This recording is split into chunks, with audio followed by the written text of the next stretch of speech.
has dealt the market another blow, stating that data has come in stronger than expected and interest rates are likely to be higher than anticipated. Listen to a hawkish Powell at the latest conference.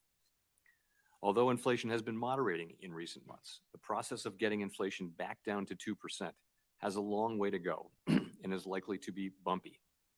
As I mentioned, the latest economic data have come in stronger than expected, which suggests that the ultimate level of interest rates is likely to be higher than previously anticipated. If the totality of the data were to indicate that faster tightening is warranted, we'd be prepared to increase the pace of rate hikes. Listen to that last sentence here. I think this is one sentence that really spooked markets. Let's listen to this again. Indicate that faster tightening is warranted, we'd be prepared to increase the pace of rate hikes. If faster tightening was warranted, they'd be prepared to increase the pace of rate hikes. There was quite a few hawkish undertones and a few hawkish statements that Jerome did make in this conference, which markets reacted very negatively to. And in today's show, I want to get into the reason why markets reacted negatively, have a look at some of the charts, so go through some of the Bitcoin data, the inflation data that may allude to the next move, and as well, we did get some huge news from the SEC versus Grayscale, which could be a potential market mover for Bitcoin as well. So it was a very busy night for Bitcoin and crypto. And I think we are about to see an explosive move in a certain direction, which I'm going to kind of outline my thesis for that in a few minutes. But let's talk about exactly what actually went down with Jerome Powell and this conference last night. So obviously the US tech stocks and much of the NASDAQ did react quite negatively to this news, as Jerome Powell kind of came out and essentially reiterated that higher for longer stance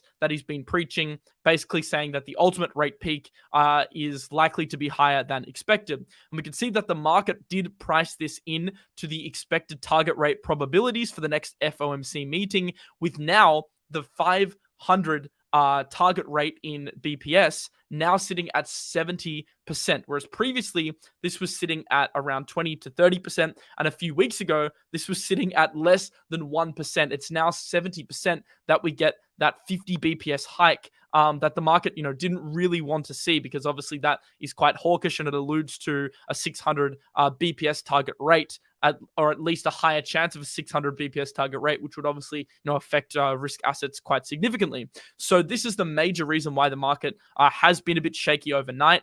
Bitcoin managed to hold up okay, although it did drop. But the stock market, even though it did reclaim that 4,000 level, has come back below that level and is now currently on key support. So stocks obviously did react negatively to this news, and a lot of altcoins ended up, selling off heavier than Bitcoin due to this increased probability of that 50 BPS. TED Talks Macro, and I need to go onto my actual screen now so you can see the what I'm trying to show you. This was what I meant to show. I forgot to put my screen up. So you can see it's the 70% versus the 30% target rate. And TED Talks Macro said the probability of a 50 BPS hike at this month's FOMC meeting has now increased by 40%.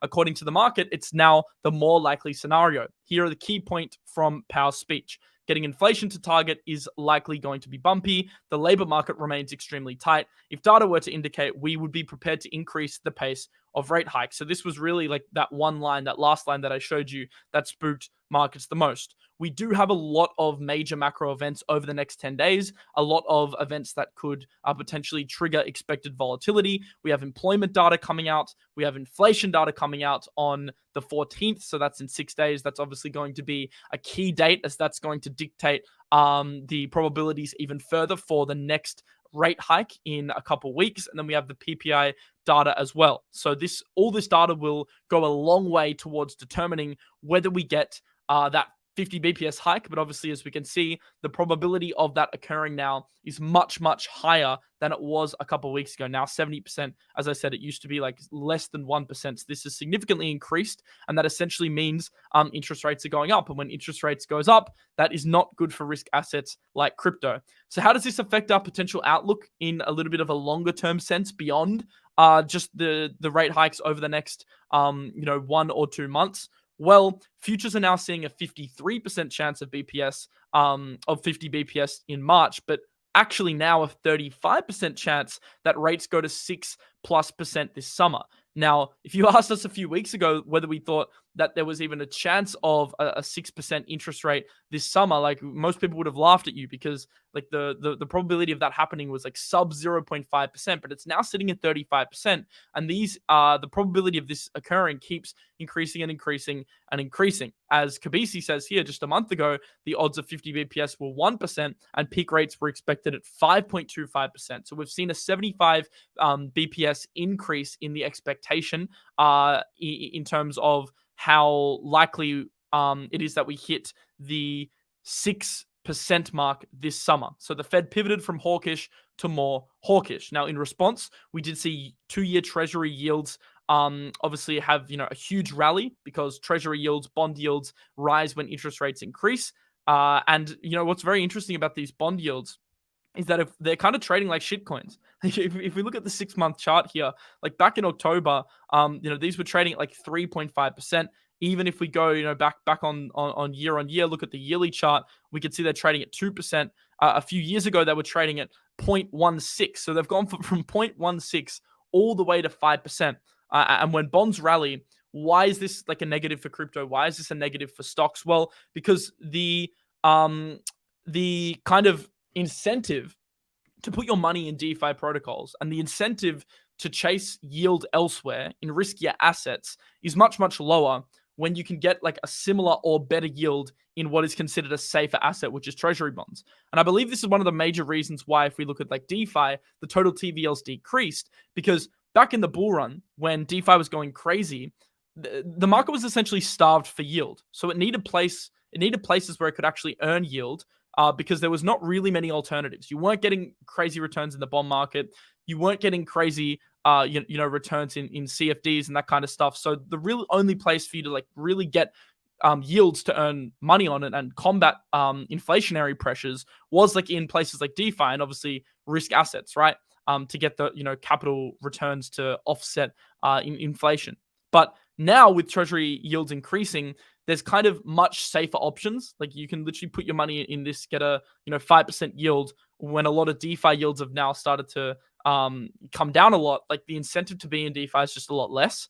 So I think this is one of like the major pressures that we're seeing in crypto right now. And maybe it doesn't affect Bitcoin and Ethereum as much, because Bitcoin and Ethereum, they're kind of treated kind of like stocks, like risk assets, tech stocks, whereas DeFi affects many of the altcoins, because that's more of an altcoin specific factor, due to the fact that many alts prices are closely tied in with their ability to generate yield. So I just thought I'd explain why that might be a bearish thing for DeFi when you see bonds coming up. But of course, this can reverse, and I'll talk about a scenario in a few minutes about why it can reverse. But for now, things are looking shaky, with the probability of extended rate hikes continuing to increase, as we can see outlined by this plot here, as well as, in the shorter term, the probability of shorter term rate hikes to increase. So let's look at some of the charts now, and go through the stock market, the dollar, and then let's look at Bitcoin. And I'm going to plot out what I think can potentially happen on the Bitcoin chart, because there is a key indicator right now that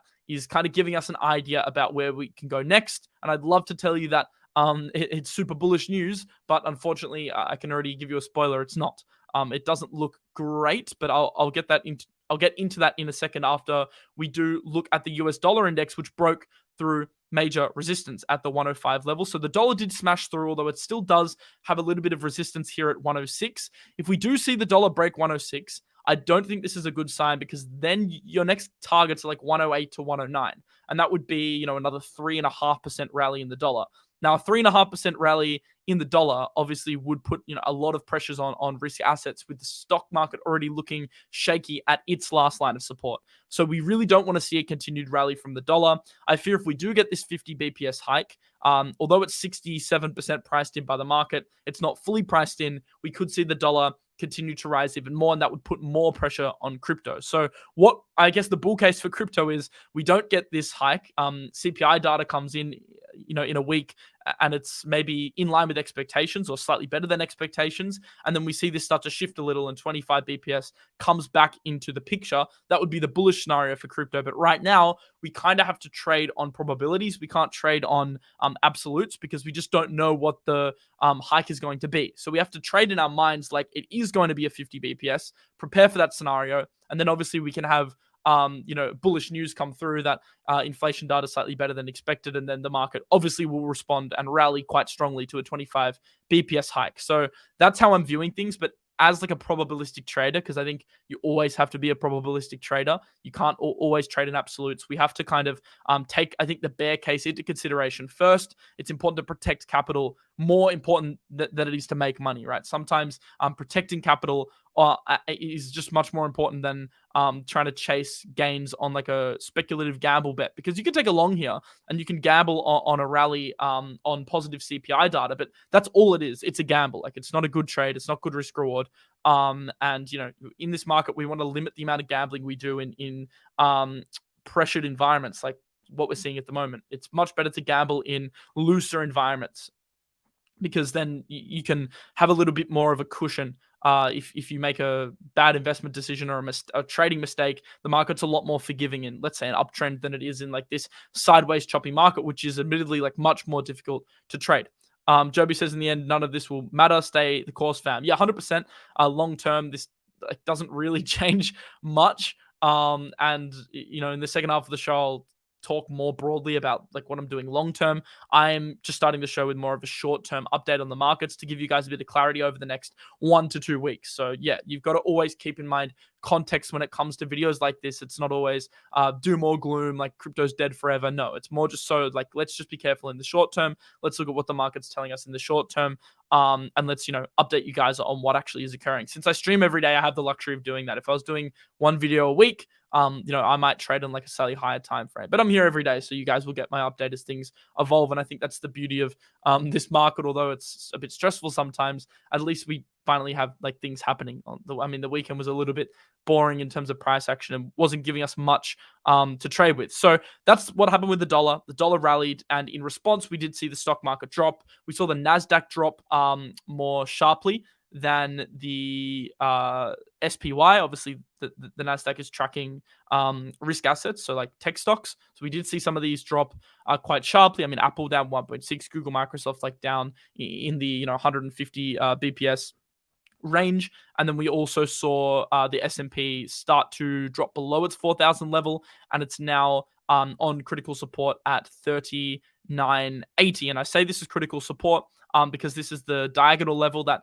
is likely going to match up with the 200 MA on the 4 hourly. So if you start to flip these levels, obviously we have just broken through the horizontal range, but if you start to flip this level and break through the 200 MA, then that, is an indicator to me that we're coming down to the next level of support, which is 3780. That's quite far away. That's going to result in Bitcoin going to 20K.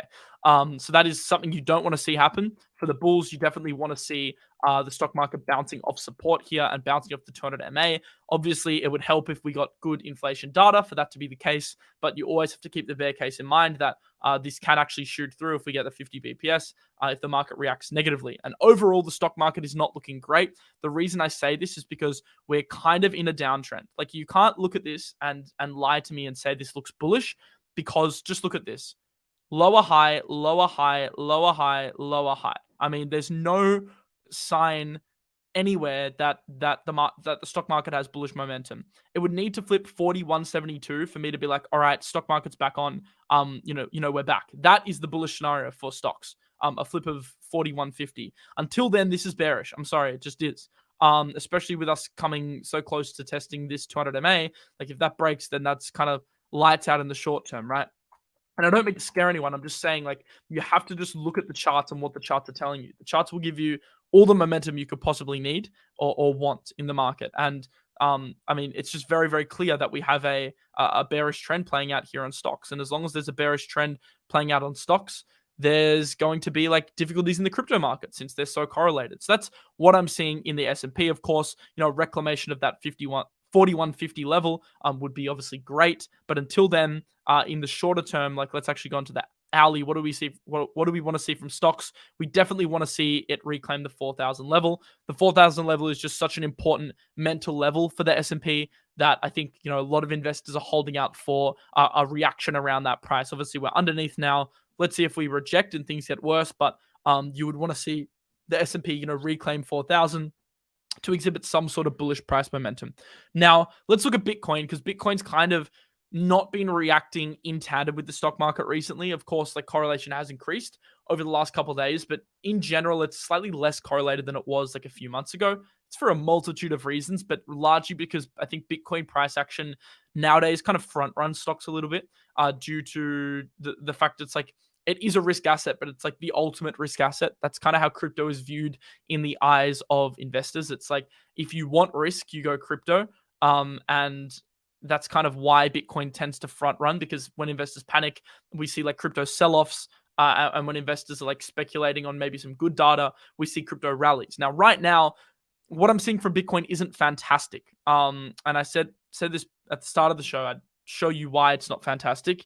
And the reason is because similarly to the stock market, we are seeing lower highs. So we can see the first lower high come in at this level at the end of Feb. We can see the next lower high come in on the 2nd of March. And now we can see another lower high being printed. So in terms of the 1 hourly chart, this doesn't look great. But let's go on to the 4 hourly and we see a different picture. We actually see Bitcoin breaking below this 200 MA. You guys know I love trading on the MAs.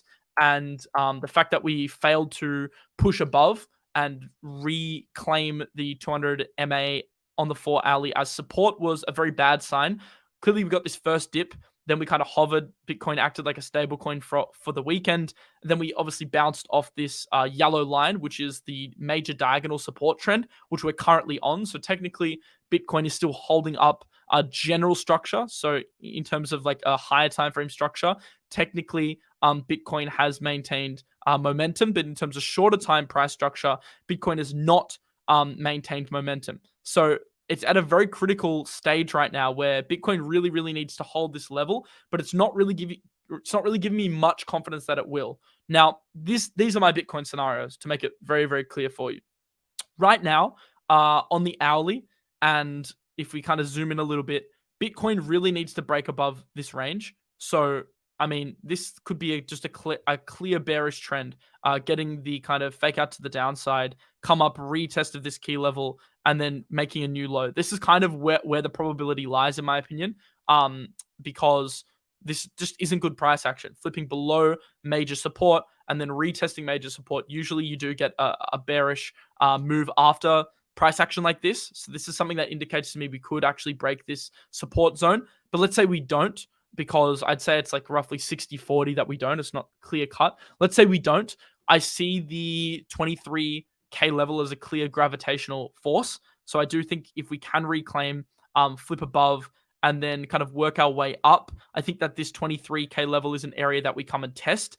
But to me, this isn't a zone where we should be getting super bullish. So if we hit 23K and you kind of want to start longing and you start getting FOMO after what would it be at that point, like a few percent move, 4% move to the upside, I think that's wrong. I think we have to like set our plans now and say, okay, if we go to 23, we're actually looking at taking profits. We're actually looking at de-risking a little bit. Maybe we even look to short this zone here between 23.3 and 23.5, and we don't start FOMOing, because I think the market has a tendency to overreact to price movement. Because if the market does something like this actually is not bullish at all. It's actually quite bearish unless you get that key flip of 23, and then you can start to create a path out of it. So the bullish path would be flipping the 23 to 23.3 level, making this previous zone into support, and then looking to retest range highs. That would be the bullish scenario. But right now, you kind of have to trade, in my opinion, or at least like I have a slight bias because of the recent price action, to expect like a rejection of this zone. I just don't think we quite have the strength yet to break through this zone. Now, there are a few catalysts that would help us. Obviously, CPI coming in, with some strong data, or I guess what we want to see is inflation coming down. That would be good. That would maybe mean a 25 BPS. If we get a 25 BPS, then of course, like I think the bull case becomes stronger. But you are going to need some sort of momentum, because there are headwinds. There's Shanghai, there's GOX, there's Silvergate, there's now, the macro picture. There are enough headwinds here to suggest a strong rejection. So, you'd want some of those headwinds to dissipate, primarily the macro headwind, which is not going to go away. It's going to be here for the next 6 months as the Fed tries to figure things out. But, I'm more talking short term in terms of short term plans. That's why we're on the 1 hourly and the 4 hourly. If you go on the daily chart, things start to look, a little bit different. The picture is not as grim. It kind of shows more of a range, and the chance of bouncing off mid-range is actually, fairly strong in my opinion. Because even if we do break below this support, there is still strong mid-range support at 21.5, and then obviously you've got 20k. But that's kind of your lower price targets if we break down. For now, we need to see how Bitcoin reacts to this zone. So difficult to trade this zone right now, but I think there are definitely going to be short setups at 23.3, or at least profit taking. You guys know selling is the same as shorting. Basically, they're both selling, just one's leverage, one's not. So, you can look to take profits in that zone, or you can look to long on a retest. So if we do somehow shoot through and then bounce in, then, that would be my confirmation to start longing. But for me, I'm not longing alts until we confirm above 23. That's basically the gist of my plan in terms of short-term price action. I'm not longing here. It doesn't make that much sense, in my opinion. Just because there are just so many headwinds over the next couple of weeks. I'd prefer to miss out on a 5 to 6% move to the upside than potentially wreck myself and face a 20k Bitcoin. Doesn't make sense for me.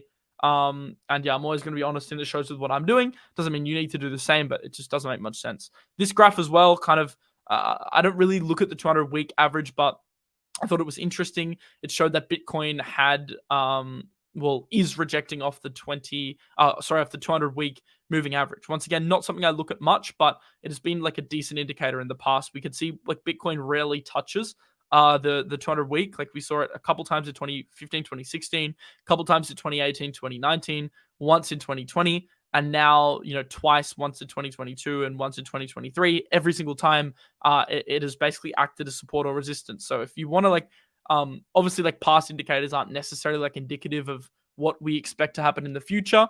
But if this past indicator is anything to go by, then what we just saw was a little bit of an echo rally with the failure to break 25. But largely range bound. Trader XO has been known for saying, for sticking to this thesis, and I would actually agree with him. Largely, we're just in a range bound environment. Nothing really has changed until the break of 25, and nothing really has changed until the break of 16 to 17, of course, mid-range at 21 being that key level as well. So nothing's really changed. We're kind of just in this range. And I think the next thing we have to look out for is how Bitcoin reacts to mid-range, because, the bottom of the range is pretty far away, and that's a scary proposition. And I don't expect that to happen anytime soon. But how we react to mid-range here in kind of a tightening sequence is really something I've got my eye on. Ethereum's also something I've got my eye on ahead of the Shanghai upgrade. Many other altcoins in that basket, which I'm currently watching, monitoring, trading. Ethereum, very similar to Bitcoin. Nothing much to kind of update you on in terms of specific ETH price action. What I will say is, yeah, it looks similar. It's on its own diagonal support. I'd say its breakdown scenario. Instead of 21.5 for BTC, the equivalent for ETH is probably 1,400, which was the previous 2018 all-time high. That's quite a key level to me. But Ethereum also kind of flirting with its diagonal support, not as strong as Bitcoin. So the yellow line isn't the most important line here. Diagonals are always less important than horizontals. So just keep that in mind. In terms of the bounce scenario for ETH, you definitely want to see it bouncing off 1558, but then it's just approaching resistance at 1630, which that's going to be a heavy short zone to come back down. So that's something that I can see happening from a bearish perspective. Why am I looking at the bearish perspective? Why am I not looking as much at the bullish perspective? Because, look at these lower highs. You can't, what you expect me to max long here when we're getting lower high, lower high, lower high. Of course, I'm happy to flip my thesis. I'm pretty these days unaffected by market movement in terms of how I trade. I'll always flip scenarios. That's why a couple of weeks ago I was saying if we flip 25, I'm longing quite heavy. Because that's the scenario. That was the scenario. Obviously, we didn't break it, so I didn't long. And now we're in another scenario where I'm happy to change my thesis if we flip into support here at 1620. Same as Bitcoin. If we flip the 23.3 level into support, I'm happy to start longing there. I just want to see how the market reacts, because until we long that on the 1 hourly, 4 hourly, we're still in a bearish kind of pattern. I hope that makes sense. Once again, I'm not a TA expert. I'm just kind of going off my charts as well as some other traders' charts. So take all this TA stuff with a grain of salt. I'm more into the fundamentals, but I think it's important to provide you guys with some clarity, considering there are macro headwinds and a lot happening in the macro environment. So in a second, I want to get into something slightly more positive though, because there is some positive news that is potentially coming out of the courts relating to the SEC Grayscale case. That could be a potential bullish catalyst. But before we get into that, I want to remind you, if you want to trade any of this price action, as I said, it's difficult to trade, but there are some setups, at least for me, the short setup that's starting to look decent. You can prep by getting an OKX account using the link in the description. There's a $10,000 mystery box giveaway if you sign up. So if you sign up in 2 steps, sign up, deposit $50, whether fiat or crypto, you don't need to trade. You can open a mystery box, which could potentially be worth up to $10,000. So link in the description for that. I know like a lot of you have probably already done it, but I wanted to remind those who haven't already done it that you can sign up and deposit. We also have other exchange links in the description. Like we've got $30,000 deposit bonus for Bybit and $8,000 deposit bonus for BitGet. So there's stuff definitely to get involved with. That's for sure. All right, let's continue. There's a couple things relating to risk. I wanted to show you risk in general has been increasing. Risk increasing in an inflationary rate hike environment is not great. Like that just kind of alludes to me that increased volatility is on the cards. So I just thought this was an interesting graph to show you. When risk increases, that just oftentimes leads to more downside. But, you know, obviously take that with a grain of salt. Just thought it was interesting to see how the market did react to increases in risk. Like 2010 saw a huge increase in risk, market drops. 2012, huge increase in risk, market drops. 2016, same thing. Basically, we've seen it quite a lot. I don't think risk is at a crazy high level. We've seen the most drops happen around 6 to 6.5.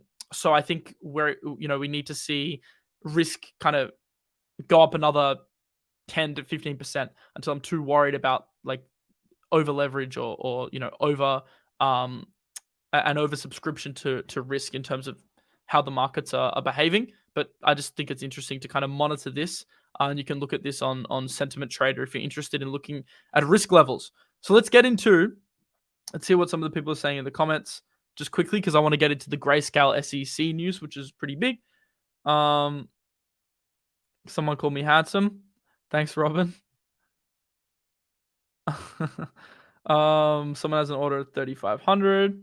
Is this for the S&P or hopefully not for Ethereum? You wouldn't want to be buying Ethereum at 3,500.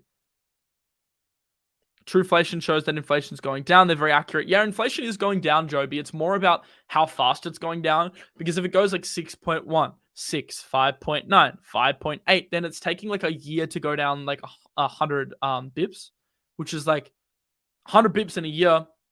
It's like not enough. It's not fast enough. That's basically like 4 years until inflation's under control. How much pressure does that put into the market over like a 4-year period, right?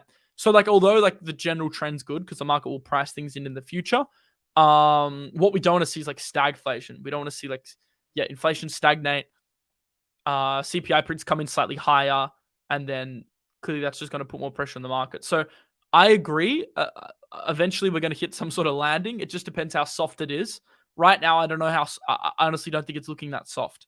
Like that's just my honest thoughts, and that's why I've been saying for months, I'm not buying longs. I'm not buying spot long term.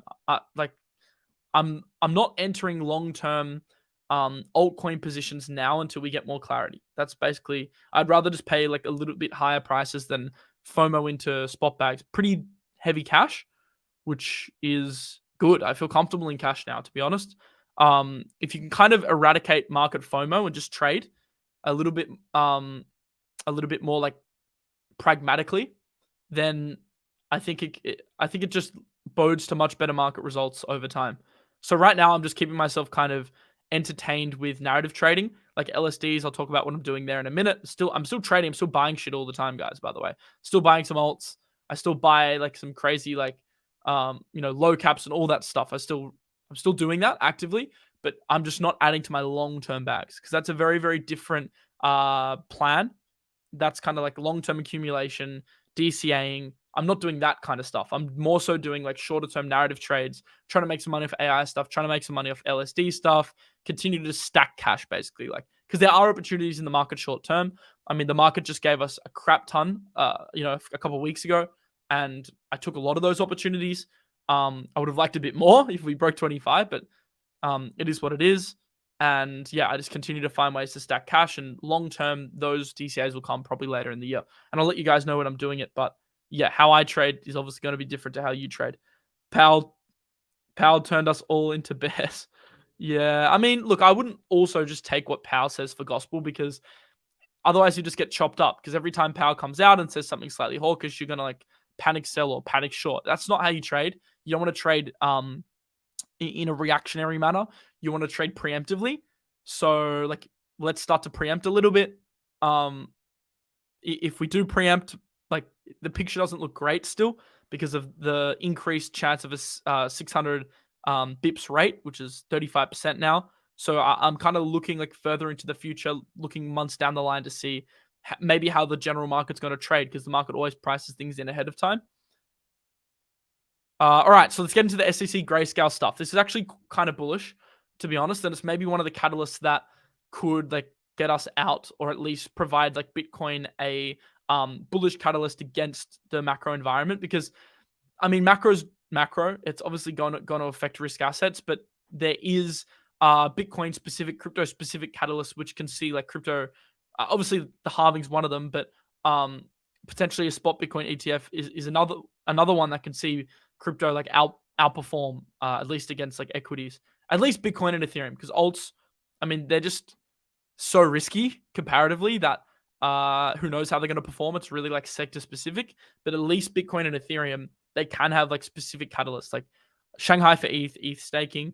Although it does put some supply pressures on, I think overall staking ratios will increase post Shanghai. And then also you've got Bitcoin, like potential spot ETF, which is huge news, by the way. So a panel of judges in the District of Columbia Court of Appeals in Washington pressed the SEC on Grayscale's argument that because the regulator previously approved certain surveillance agreements to prevent fraud in Bitcoin futures-based ETFs, the same setup should also be satisfactory for Grayscale's spot fund, since both spot and futures rely on Bitcoin's price. This is what the judge said.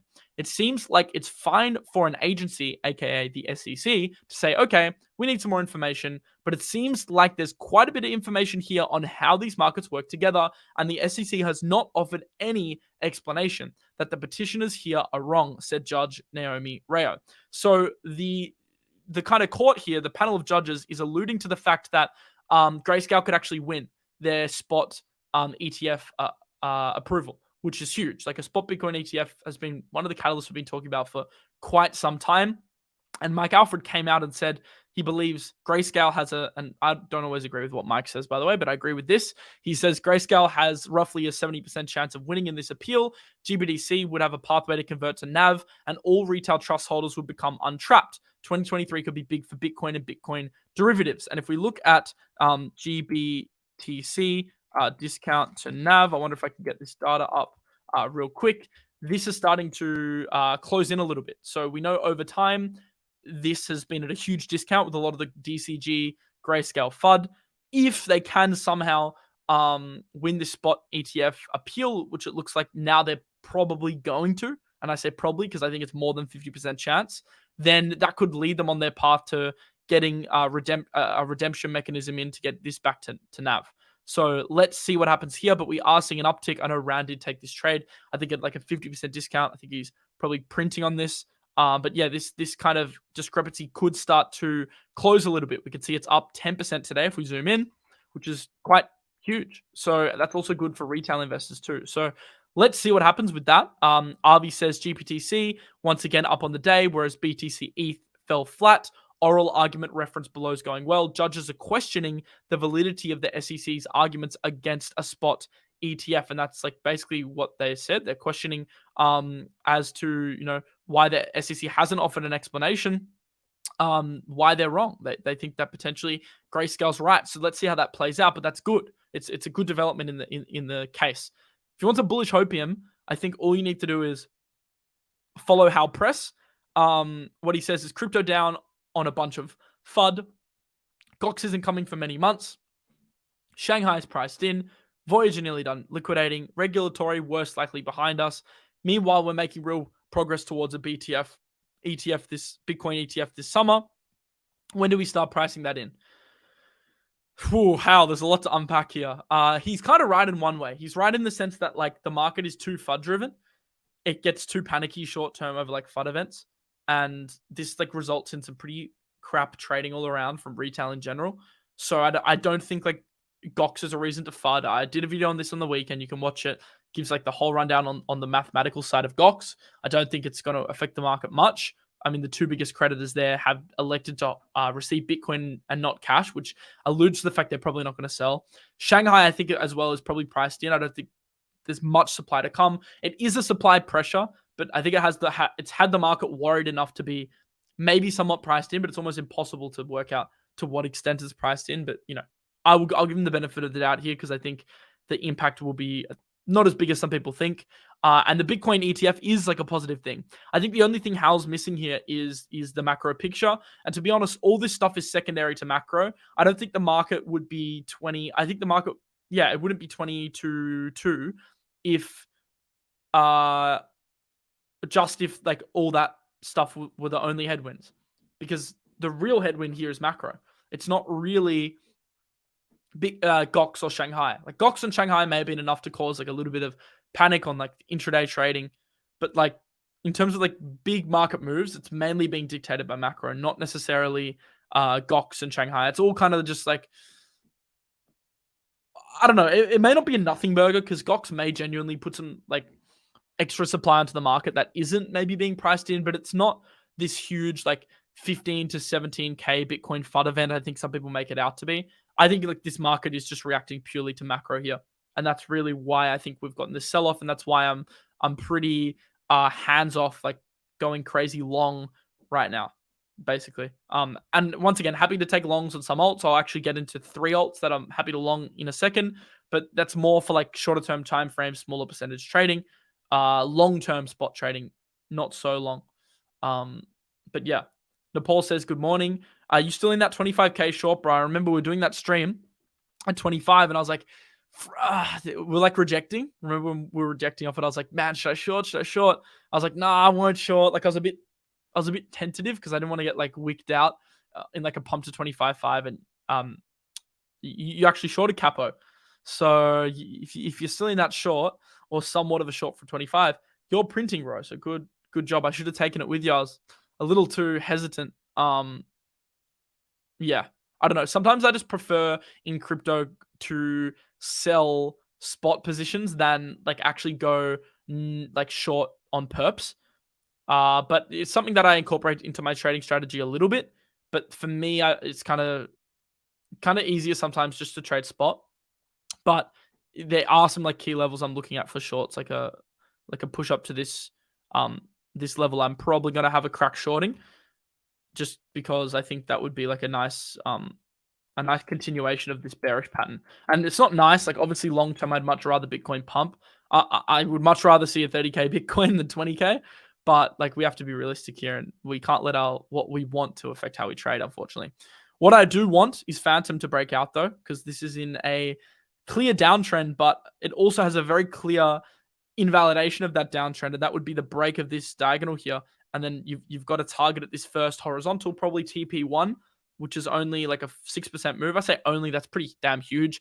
10x leverage, you're making 60%. And then obviously, if it can actually break above this level, then you've got TP2 at like 45 cents. So you've got like significant moves potentially to come for Fantom if it breaks out. This breakout, by the way, will probably happen in confluence with, let's go into a shorter time frame for Bitcoin, probably happen in confluence with this push up that could happen, which is Bitcoin reclaiming 23K. That push up would be what corresponds with Fantom's break to like 45 to 50 cents again. So you really want to watch if Bitcoin could reclaim. Once again, as I said earlier in the show, though, like we still have this huge zone kind of wall that's being created to get through first. And there's also a chance we reject even sooner and we don't even get up to 23. So let's see. I'm just kind of mapping the two scenarios. A, we get rejected now and come down. B, we look at that 23.3 region instead. Even a chance to go to 23.5, which is why I wouldn't use crazy leverage, because this is like one big zone. But, you can definitely like ladder in at this level. So yeah, that's kind of what I'm looking at. Those are the two scenarios. Then, we flip that, invalidated, we go long again. Sure. Happy to take like the loss there. And maybe, I'll still be in a Fantom long, which can kind of hedge a bit of the short side. The thing is though, I'm still net long term. So like any short, any failed short ends up resulting in things kind of being balanced on the long spot side anyway. So that's Fantom.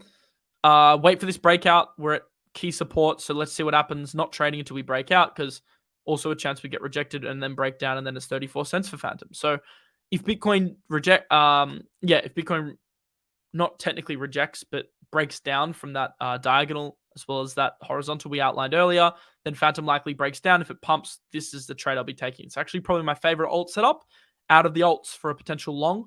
Lido as well is another one of the setups I like, because ETH Shanghai is in April, and ETH Shanghai is a bullish catalyst for staking ratios, especially on LSDs, because there's a lot of people locked in ETH validators that are going to pull out and potentially A, either stake through LSDs, or B, new capital, and this is actually the more likely scenario, new capital that comes into the market chooses liquid staking derivatives because now they're more comfortable with that redemption in place, because Shanghai is going to allow redemptions off the beacon chain.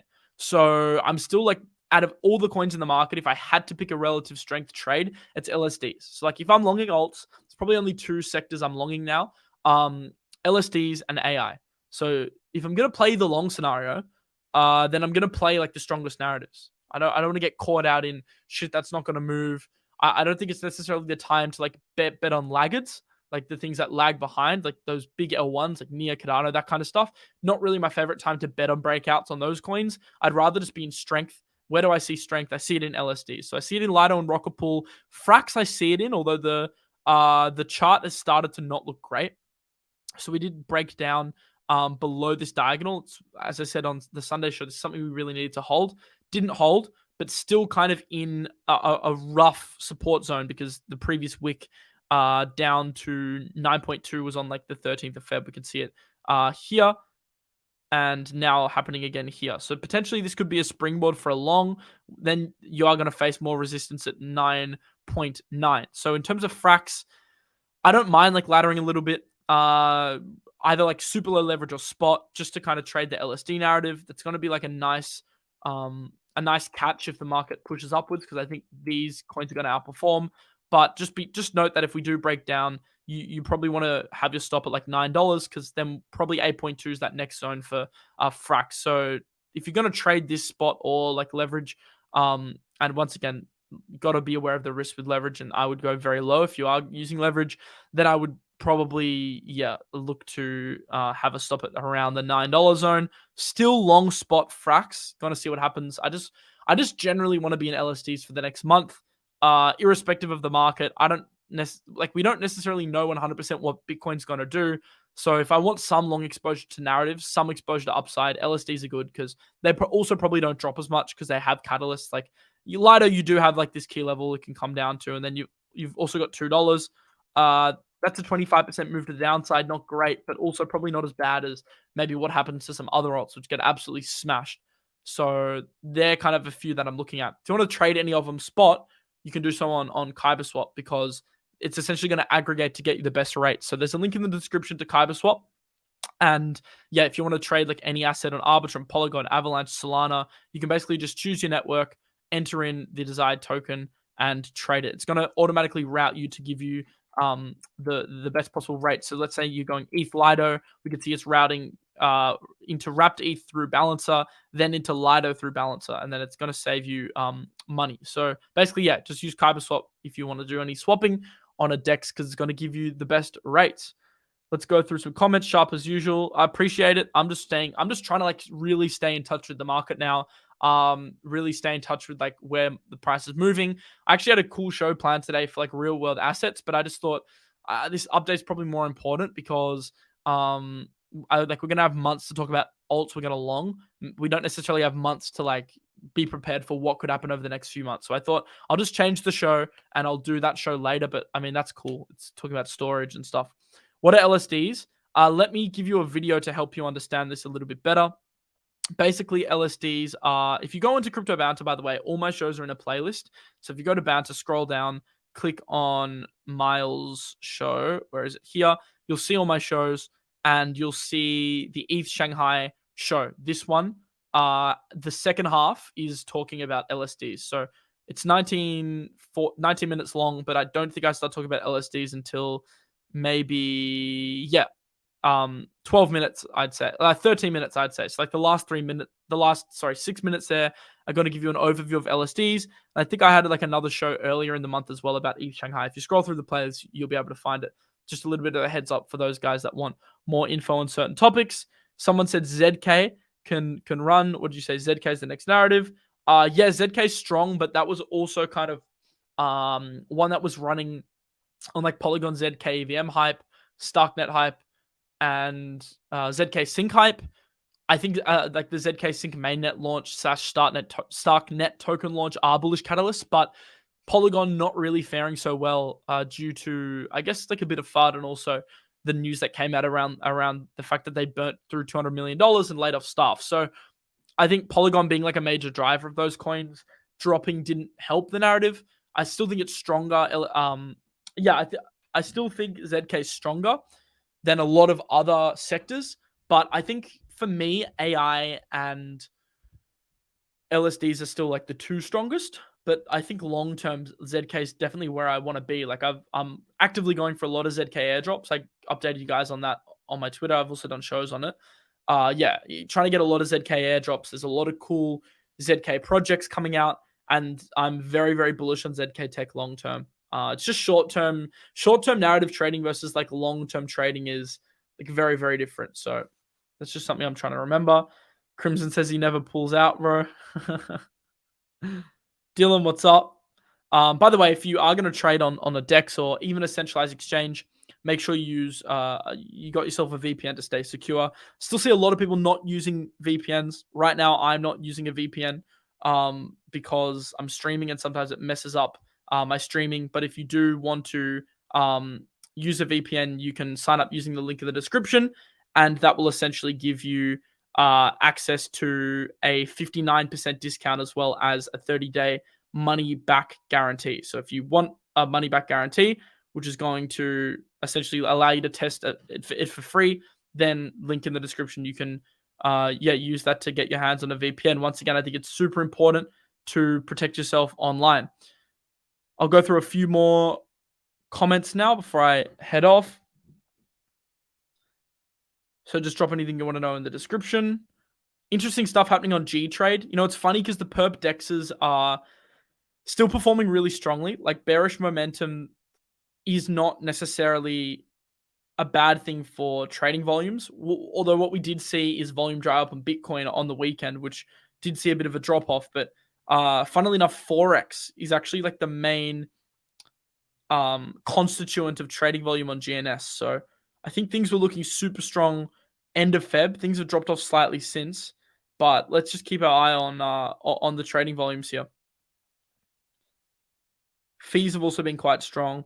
TVL is still strong. So yeah, looking decent for like GNS, GMX. But yeah, what perp dexes, obviously their fees rely on volume.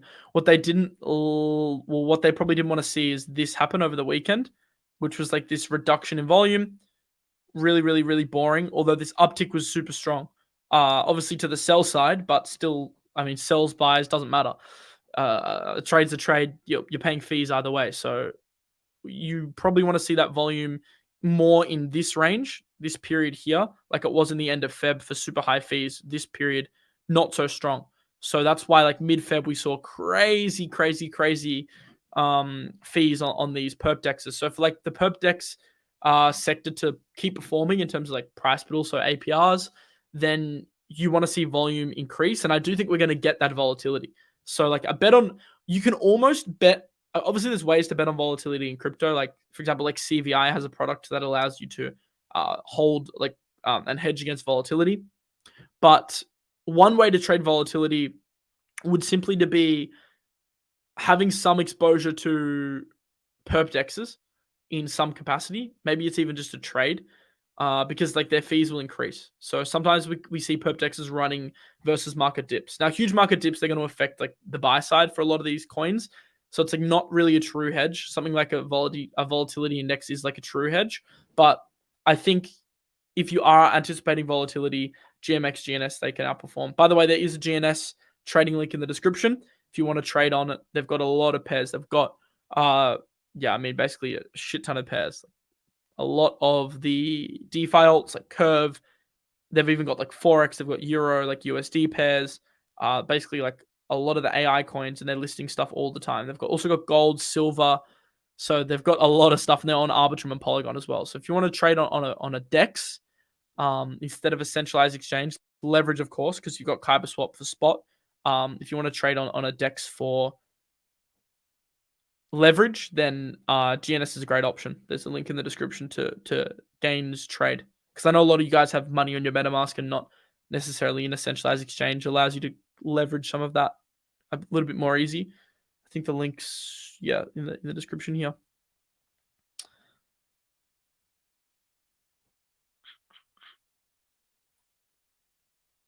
So yeah, not many questions coming in. So I think I'm gonna end the stream for now. That's basically my update. I pretty much covered everything I possibly can cover until the next one. It does look nice, doesn't it, Vincent? People are talking about Galaxy. I don't really know much. I'll check it out quickly. GAL. That's Gala. No, I didn't want Gala. Give me Galaxy. Galaxy. What is this thing? No, MetaMask, go away. Build your digital identity and earn.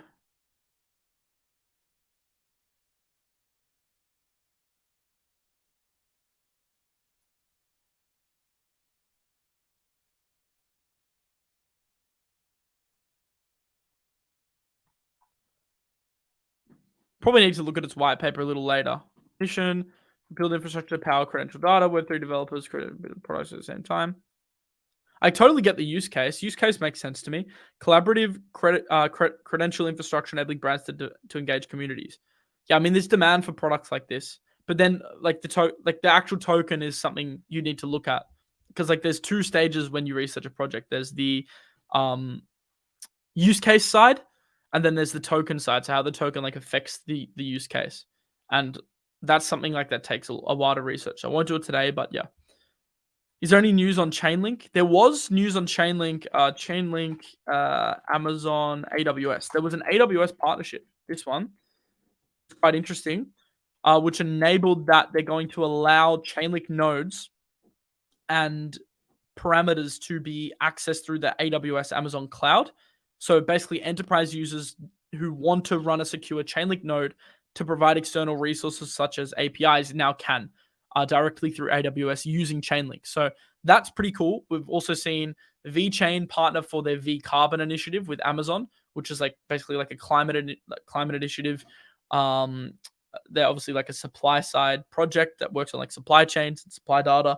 And then you've also got the Avalanche partnership with AWS, which is quite big for them, which was the fact you can like run AVAX nodes through AWS as well. So they can offer direct Avalanche access through AWS for enterprise clients as well. So that was cool. So yeah, definitely like good news for Chainlink.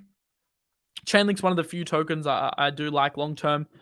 Tokenomics have been iffy for a few reasons, but I think the staking has definitely helped. And I don't know, I'd like to just see more token utility than just payments, but I think it's coming. I think you got to have a lot of patience with Chainlink.